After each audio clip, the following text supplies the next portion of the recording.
pushes that warm pocket of air and water a little farther to the west.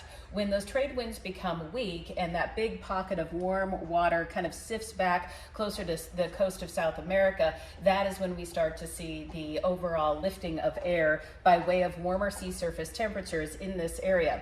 That in turn creates a bit of a void at the surface, so it sort of pulls the jet stream closer to the southern tier states as the air is rising quickly. That traditionally has a bigger impact on us during the winter, meaning the desert Southwest, but it has global impacts. Generally speaking, warmer than normal temperatures, especially across the northern tier states in the US, sometimes wetter than normal conditions as that jet stream kind of pulls a few more storms in our direction. So we have more opportunities for rain during an El Nino winter.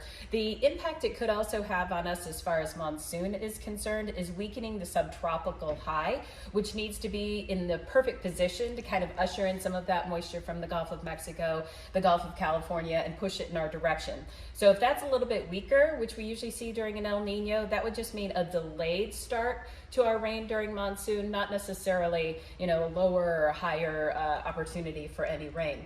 Although I will tell you, it doesn't guarantee that we're going to have, these conditions. We just came off of 3 La Nina winters in a row, which normally means drier than normal conditions across the West. That certainly wasn't the case with all those atmospheric rivers that we had pounding California and even bringing Arizona some rain as well. The biggest impact, though, that El Nino will have globally is on hurricane season. With those warmer than normal conditions, more hurricanes, generally speaking, in the Eastern Pacific. That can bring us certainly more opportunities for rain across the West, but fewer hurricanes in the Atlantic. So we'll have to wait and see in a few more months. NOAA will let us know if they definitively see this El Nino pattern setting up shop.